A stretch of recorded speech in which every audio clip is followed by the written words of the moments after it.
aux Dara et aux victimes de Ousmane Sonko qui les a appelés à la mort de par sa lâcheté.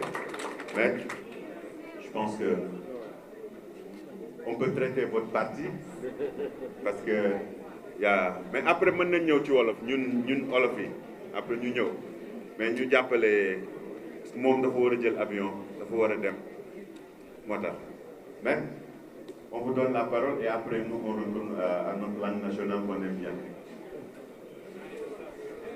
Je vous remercie. Non, il peut rester. Non.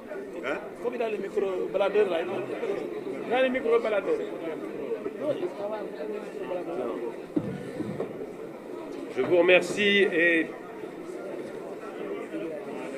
Monsieur le ministre, vous avez dit que vous nous félicitez, c'est nous qui vous félicitons parce que de faire un procès en diffamation, c'est se faire un procès à soi-même, comme on dit chez nous, c'est-à-dire que on ne peut y aller que quand on est sûr et certain qu'on est blanc comme neige, qu'on est absolument insusceptible de se voir reprocher quoi que ce soit, qu'on ne risque rien en termes de preuves qui pourraient être rapportées contre soi, ou en termes même de bonne foi de la partie qui vous a diffamé. Donc, faire un procès en diffamation, c'est un énorme acte de courage. La deuxième chose que je veux dire, c'est pour rebondir sur le « nous avons gagné » que vous avez indiqué pour commencer votre propos. Nous avons gagné.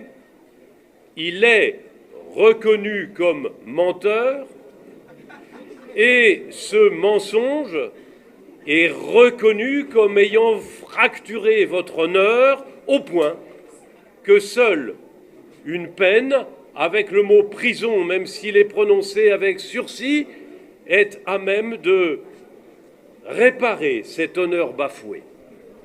Mais nous avons gagné aussi parce que la paix dans la ville de Dakar et au Sénégal a été acquise à la fin de l'audience qui a été saluée par la population comme porteuse d'une décision de justice à la fois qui répare, mais à la fois qui apaise et qui jamais n'est là pour mettre de l'huile sur le feu et qui donc n'est pas une décision politique. Ce sont des juges qui ont rendu une décision judiciaire dans la grande tradition de votre pays, le Sénégal, qui est un pays de droit respecté dans le monde entier. Voilà ce que je voulais vous dire d'abord. La deuxième chose, le ministre m'a demandé d'aborder le problème de mon confrère compatriote qui a été reconduit à la frontière avant-hier soir. Je regrette évidemment qu'on ait reconduit à la frontière un avocat. Ce n'est pas un ancien bâtonnier de Paris qui va vous dire que c'est une chose qui le satisfasse. Mais comment accueillir quelqu'un qui annonce dans un brûlot qu'il diffuse partout via Internet que le chef de l'État ici est un tyran et qu'il a la recette de cuisine pour organiser une insurrection. Ce serait même dans un pays qui est le pays de la bienvenue et de l'accueil chaleureux, le Sénégal, comme si un maître de maison accueillait quelqu'un qui promet qu'il va violer sa femme. C'est quelque chose qu'on ne peut pas demander à un État normalement constitué et organisé. Au barreau, nous considérons que la parole est libre, que la parole peut aller très loin, qu'elle est soumise même à ce qu'on appelle l'immunité quand on est à l'audience, quand on est en robe d'avocat, mais pas avant le procès. Vous remarquerez que je n'ai jamais pris la parole avant le procès. Vous remarquerez qu'avant le procès, personne ne savait que je participais à l'équipe. Et vous aurez à savoir que la veille et l'avant-veille du procès, je suis venu respectueusement faire des visites d'usage aux autorités judiciaires du pays et aussi au bâtonnier en lui indiquant que je relevais de son autorité. C'est comme ça qu'on fait. Ce sont les règles et usages du barreau. Il les a méconnus.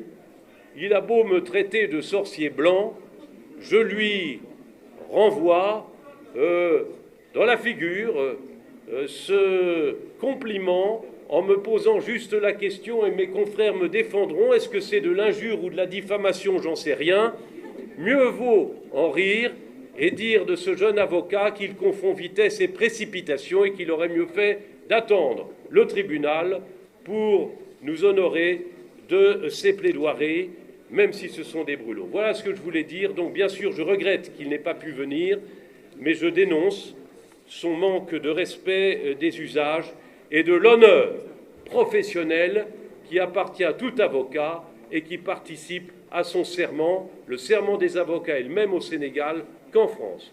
Voilà ce que je voulais vous indiquer. Puis effectivement, le ministre vous a dit qu'il y avait un appel. Sachez que l'appel de notre part est un appel mécanique dès lors que le parquet a formé appel. Et donc nous nous retrouverons probablement bientôt. Voilà, je passe la parole à mes confrères sous l'autorité de laquelle je me trouve, et je les remercie pour leur accueil. Merci infiniment à vous tous aussi.